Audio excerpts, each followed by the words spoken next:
السلام علیکم۔ سیاہ نیولا قسط نمبر 25 آپ کے پیش خدمت ہے۔ گورنر کے اس بیان کے بعد گھر والوں کا رویہ مجھ سے بہترین ہو گیا۔ میری خاطر مدارات شروع ہو گئی۔ اسی شام اس نے خاندان کے لوگوں کے سامنے ہمارے رشتے کا باضابطہ اعلان کر دیا۔ میں نے اور تائشے نے ایک دوسرے کو انگوٹھی پہنا دی۔ باروسے میں منگنی کی یہ رسم شادی کا درجہ رکھتی تھی۔ مجھے عمدہ کپڑے دیے گئے، آرام دہ کمرہ دیا گیا۔ اب تائشے کے اہل خانہ مجھ سے چھیڑ چھاڑ کر رہے تھے، ہنس رہے تھے، مذاق کر رہے تھے۔ دن گزرنے کا پتہ ہی نہیں چلا۔ شام کو گورنر مجھے لے کر کمرے میں آ گیا۔ تنہائی پا کر میں نے کہا، مادام فیجی کو میری ذات سے کچھ فائدے پہنچ سکتے ہیں، اس لیے وہ مجھے ہرگز نہیں چھوڑے گی۔ اس نے دروازہ بند کیا، پھر ایک الماری کی طرف بڑھا۔ الماری کے ایک خانے کو دبایا تو اس میں خلا نظر آنے لگا۔ اس نے ایک بٹن دبا کر روشنی کی اور بولا، میرے پیچھے آ جاؤ۔ خلا کے دوسری طرف ایک زینہ نظر آ رہا تھا۔ میں گورنر ہوپ کے پیچھے پیچھے سیڑھیاں اترنے لگا۔ نیچے اس گھر کا تہہ خانہ تھا۔ اس تہہ خانے میں ایک تابوت کے علاوہ اور کوئی چیز نہیں تھی۔ گورنر ہوپ بولا، میرے اہل خاندان اس تہہ خانے سے واقف نہیں۔ جن لوگوں نے اسے تعمیر کیا تھا وہ مر چکے ہیں۔ اب اس کے بارے میں میرے سوا کوئی نہیں جانتا۔ میں نے کہا، تابوت میں کیا ہے؟ گورنر نے تابوت کا ڈھکنا اٹھایا تو میں ششدر رہ گیا۔ تابوت میں ایک ایسی لاش موجود تھی جو ہو بہو میرے جیسی تھی۔ یوں لگا جیسے میں آئینے کے سامنے ہوں۔ میں نے پریشان نگاہوں سے ہوپ کو دیکھا۔ یہ کس کی لاش ہے؟ وہ بولا، فیموش کی۔ اس نیچ ذات کو میں اپنے خاندان میں گوارا نہیں کر سکتا تھا، اس لیے میں نے اس کی گردن دبا دی اور اسے تہہ خانے میں لے آیا۔ لیکن یہ تو تازہ لگتی ہے۔ کہنے لگا، میں علم حنوط کا ماہر ہوں۔ اس کی لاش کو میں نے ایسے ہی مشغلے کے طور پر محفوظ کر لیا تھا۔ کیا معلوم تھا کہ آج یہ میرے کام آئے گی؟ قاسم، میں نے دن بھر فیجی کے بارے میں سوچا ہے کہ اسے لالچ دوں یا اس کی خوشامد کروں۔ آخر میں اس نتیجے پر پہنچا کہ اس سے بات کرنے سے بہتر ہے میں اسے چکمہ دوں۔ میں یہ لاش بندرگاہ پر کسی ایسی جگہ ڈلوا دوں گا جہاں عام لوگوں کا گزر نہ ہو۔ اس پر ایسے زخم بنا دوں گا جو تازہ لگیں۔ اس کے بدن پر تمہارا لباس ہوگا۔ میں یہ ثابت کر دوں گا کہ یہ تم ہو۔ میں نے خوش ہو کر کہا، آپ نے بہت عمدہ ترکیب سوچی ہے مسٹر ہوپ۔ وہ بولا، لیکن تمہیں اس وقت تک تہہ خانے میں چھپ کر رہنا پڑے گا جب تک اس کا جہاز یہاں سے چلا نہ جائے۔ میں نے کہا، میں خلوص دل سے تیار ہوں۔ کہنے لگا، تم بالکل بے فکر رہنا، تم یہاں تنہا نہیں رہو گے، تائشے تمہارے ساتھ رہے گی۔ لیکن میری تم سے گزارش ہے کہ تم یہ باتیں، میرا یہ جرم تائشے پہ ظاہر نہیں کرو گے۔ میں نے اس سے راز رکھنے کا وعدہ کیا۔ اس نے فیموش کی لاش تابوت سے نکالی، اسے کندھے پہ لاد کر باہر لے گیا۔ اس کی ہدایت پر میں نے وہ تابوت تہہ خانے میں ایک جگہ چھپا دیا۔ شام کو اس نے تائشے کو میرے پاس پہنچا دیا اور گھر والوں کو بتایا کہ تائشے اور فیموش میری اجازت سے گھومنے پھرنے کے لیے نکل گئے ہیں۔ اس دیوانی لڑکی کو اس سے کوئی سروکار نہ تھا کہ ہم تہہ خانے میں کیوں ہیں۔ مجھے سامنے دیکھ کر وہ بالکل مطمئن ہو گئی تھی۔ یہاں ایک غسل خانہ موجود تھا۔ اس کے علاوہ گورنر نے کھانے پینے کا سامان، بستر اور ضروریات زندگی کی چیزیں بھی پہنچا دیں۔ میں بہت خوش تھا۔ میں تو کب سے مادام فیجی کے جنجال سے جان چھڑانا چاہتا تھا۔ اگلی صبح گورنر میرے پاس آیا، بہت خوش تھا۔ کہنے لگا، کیسے ہو؟ میں نے کہا، ٹھیک ہوں، باہر کی سناؤ؟ کہنے لگا، صبح ہی صبح تمہاری لاش دستیاب ہو گئی تھی۔ جہاز کے لوگ لاش لے کر لوٹ گئے ہیں۔ لگتا ہے تم ان کے لیے خاص اہمیت کے حامل ہو، کیونکہ جہاز پر سوگ منایا جا رہا ہے، سیاہ جھنڈے لہرائے گئے ہیں۔ مادام فیجی مجھ سے ملی تھی، پوچھ رہی تھی کہ اس کا ساتھی حادثے کا شکار کیسے ہو گیا۔ میں نے بتایا کہ یہاں درندے نکل آتے ہیں، پہلے بھی کئی حادثے ہو چکے ہیں۔ میرے عملے نے بھی میرے بیان کو سپورٹ کیا اور گہرے دکھ کا اظہار کیا۔ مادام فیجی بہت پریشان نظر آ رہی تھی۔ اس نے جہاز پر سے مزدوروں کو بھی واپس بھیج دیا ہے۔ ایسا لگتا ہے قاسم وہ لوگ آج رات ساحل چھوڑ دیں گے۔ میں نے پوچھا، مسٹر ہوپ، کیا اسے یقین آ گیا کہ میں مر چکا ہوں؟ کہنے لگا، یقین نہ کرنے کا سوال ہی نہیں ہوتا، تم خود دیکھ چکے ہو کس قدر مشابہت ہے۔ میں نے کہا، مادام فیجی جتنی زیرک ہے، لگتا نہیں کہ اس نے آسانی سے دھوکہ کھا لیا۔ وہ آہستہ آواز میں بولا، اپنے دل سے ہر کھٹکا نکال دو، تم اس تہہ خانے میں بالکل محفوظ ہو۔ تائشے مجھے پا کر اتنی مطمئن تھی کہ ہماری کھسر پھسر کے دوران الگ بیٹھی رہی۔ مجھے اپنے باپ سے علیحدگی میں گفتگو کرتے دیکھ کر اس نے مداخلت نہیں کی۔ پھر وہ چائے بنا کر لے آئی۔ میں نے مسکرا کر پیالی پکڑی اور خوشبودار چائے پینے لگا۔ تب ہی میں نے تہہ خانے میں ہلکا سا سفید دھواں محسوس کیا۔ اس کی بو ناگوار تھی، سانس لینے میں دشواری پیدا کر رہی تھی۔ گورنر ہوپ بھی بے چین سا دکھائی دے رہا تھا۔ کہنے لگا، میں کچھ گھٹن سی محسوس کر رہا ہوں۔ یہ کہہ کر اس نے اپنا سر ہاتھوں میں تھام لیا۔ تائشے اپنی جگہ پر آنکھیں بند کیے بیٹھی تھی۔ میں نے سانس روکنے کی کوشش کی، لیکن کب تک؟ اس کے بعد کیا ہوا مجھے کچھ یاد نہیں۔ نہ جانے کب تک میں مدہوش رہا۔ آنکھ کھلی تو سورج چڑھ چکا تھا۔ ایک کھڑکی سے تیز روشنی اندر آ رہی تھی۔ نزدیک ہی کچھ لوگ گفتگو کر رہے تھے۔ ان میں سے ایک آواز ڈیکا کی تھی۔ فوری طور پر تو مجھے یقین نہ آیا کہ میں جہاز پر تھا۔ جب میں نے گردن گھما کر دیکھا تو سارا نشہ ہرن ہو گیا۔ پہلی نگاہ فیجی پر پڑی۔ ڈیکا اس کے نزدیک ہی بیٹھا تھا۔ میں ہل رہا تھا۔ جہاز کے ہچکولے اب میرے لیے اجنبی نہیں تھے۔ مادام فیجی مسکراتی ہوئی میری طرف آئی۔ جاگ گئے قاسم؟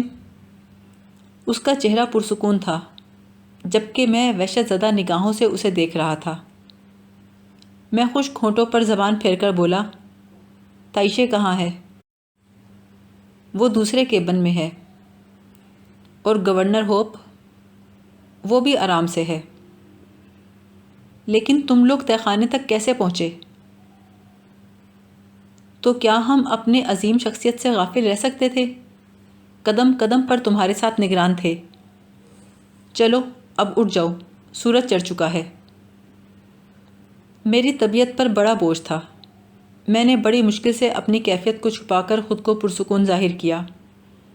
عرشے پر نکل کر دیکھا تو دور دور تک سمندر نظر آ رہا تھا، باروسے کا نام و نشان بھی نہیں تھا۔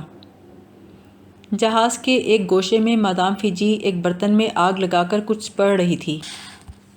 اس نے جلتی ہوئی آگ میں کوئی سفوف ڈالا۔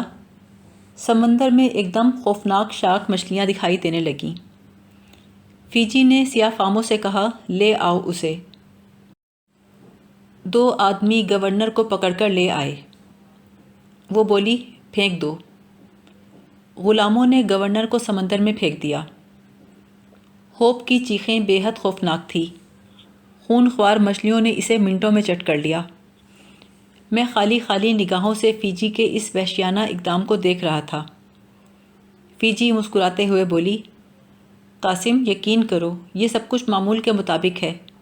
میرے اس اقدام سے بدظن مت ہو۔ آؤ تمہیں ایک کہانی سناؤں۔ آج میرے دل میں خوشی کی لہریں اٹھ رہی ہیں۔ میں نے کہا، نہیں فیجی، مجھے کوئی ایسی کہانی مت سنانا جو مجھے اپنے مستقبل سے بدظن کر دے اور میں کسی قیمت پر تم سے تعاون پر آمادہ نہ رہوں۔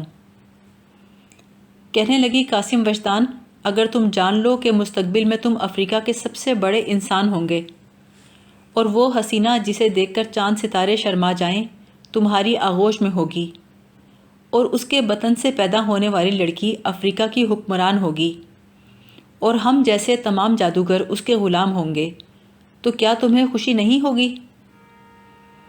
میں نے کہا، مجھ پر اس صحرائے اعظم میں جو بیت رہی ہے، اس کے بعد مجھے اس خطے سے کوئی دلچسپی نہیں رہ گئی، خواہ مجھے بادشاہت کی پیشکش ہی کیوں نہ ہو۔ قاسم، جوں جوں ہم آگے بڑھتے جائیں گے تمہارے دل میں اس حسینہ کا پیار جاگتا جائے گا جس کے لیے تم چنے گئے ہو۔ اب تو کم ہی وقت رہ گیا ہے۔ تم جو کچھ بول رہے ہو نا، وہ لمحات کی کتاب میں پہلے سے موجود ہے، لیکن آنے والا وقت بہت تبدیلی لائے گا۔ یہ بھی تو ایک تبدیلی ہے کہ تم نے ماحول کو اپنا لیا ہے۔ تم آنکھ بند کر کے ان راستوں سے گزرنے کے لیے تیار ہو گئے ہو جن کے لیے پہلے تیار نہیں تھے۔ 7 رکاوٹوں میں سے آج دوسری رکاوٹ کے دور ہونے کا وقت آ گیا ہے۔ آج کی رات تائشے خود کو تم پر قربان کر دے گی۔ وہ آئے گی، تمہارا دل بہلانے کا ہر جتن کرے گی۔ میں نے سرسراتی آواز میں پوچھا، اس کے بعد کیا ہوگا؟ اس کے بعد کیا ہوگا یہ تم سوچنا چھوڑ دو قاسم۔ تمہارے حصے کی پریشانیاں اٹھانے کے لیے ہم جو بیٹھے ہیں۔ کیسی پریشانیاں فیجی؟ وہ بولی، کلایا۔ جوش رقابت میں کلایا نے اپنی آنکھیں نکال پھینکی ہیں۔ وہ طلوع آفتاب کو روکنا چاہتی ہے۔ میں نے کہا، گویا کلایا تمہارے قابو سے باہر ہے۔ کہنے لگی، ہاں بہت حد تک۔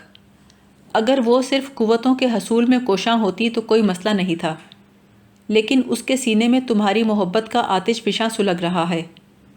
اس نے خود کو قربان کرنے کا عزم کر لیا ہے۔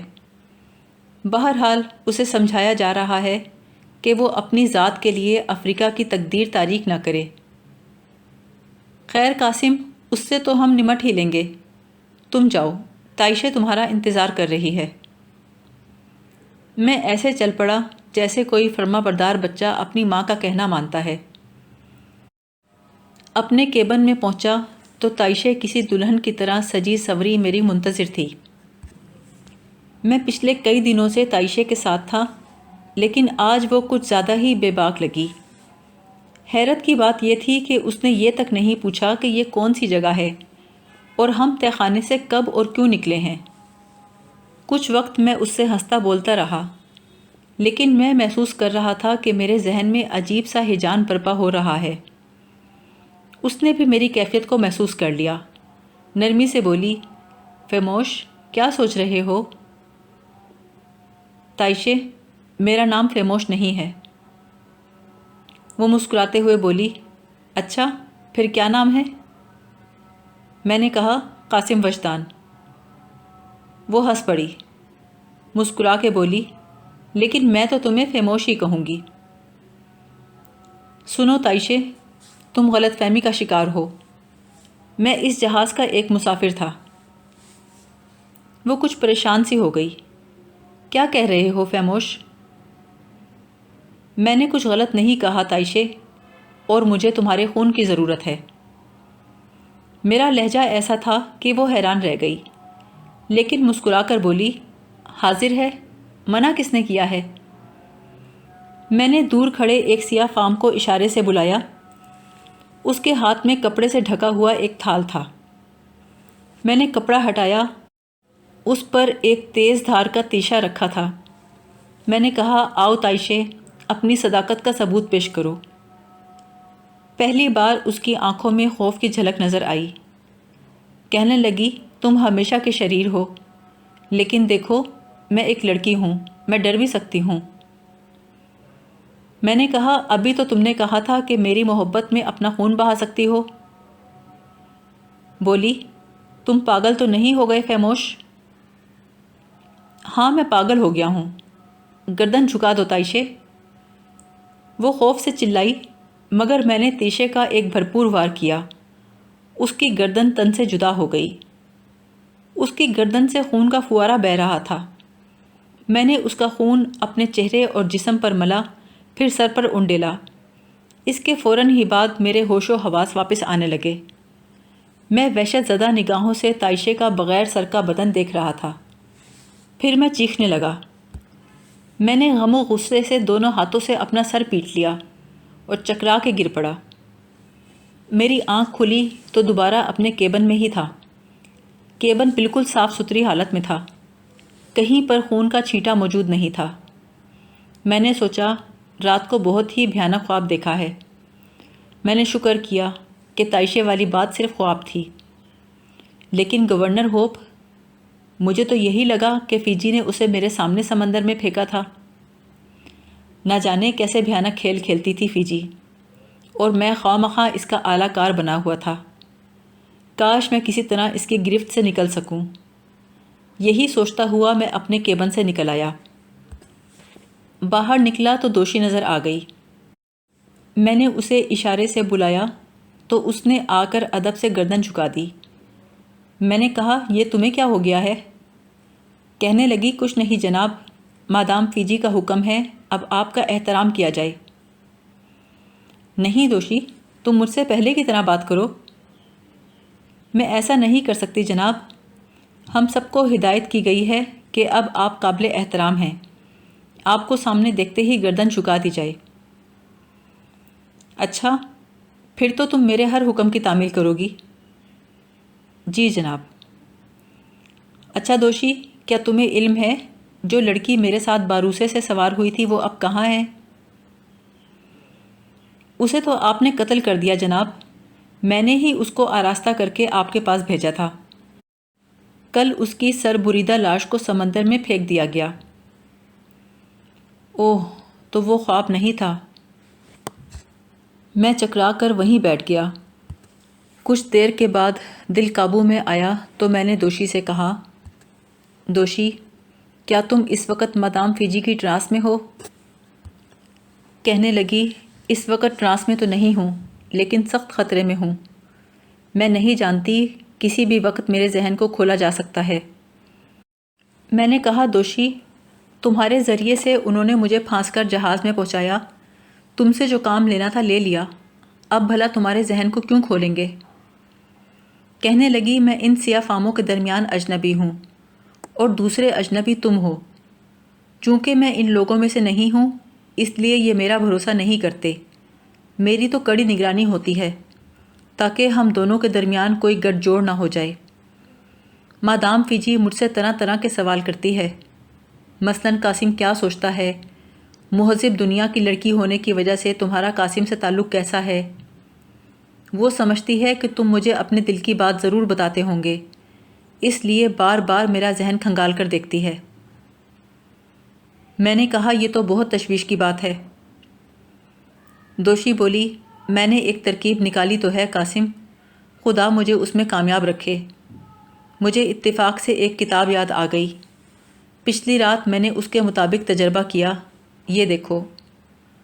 اس نے اپنا ہاتھ میرے سامنے کیا۔ اس کی ہتھیلی میں ایک زخم سا تھا۔ کہنے لگی، یہ زخم میں نے چاقو کی نوک سے خود بنایا ہے۔ اپنے پاس نمک رکھ لیا ہے۔ کل رات کو مجھے مادام فیجی نے بلایا تو میں نے اپنے زخم پر ذرا سا نمک لگا لیا۔ تکلیف کی وجہ سے میرا ذہن اس کی گرفت میں نہیں آ سکا۔ یہ پہلی بار ہوا، میں نے اس کے تمام سوالوں کے جواب پورے ہوش و حواس میں دیے ہیں۔ دوشی، اس کا مطلب ہے تم دل سے اس کے ساتھ نہیں ہو؟ سوال ہی پیدا نہیں ہوتا قاسم، میں ایک مہذب دنیا کی فرد ہوں، افریقہ کے ان وحشیوں میں میرا کیا دل لگے گا؟ ویسے میں نے یہاں سے نکلنے کی کوشش کبھی نہیں کی، کیونکہ مجھے اپنی کمزوری کا احساس ہے۔ سنو دوشی، کیا تم میرا ایک کام کر سکتی ہو؟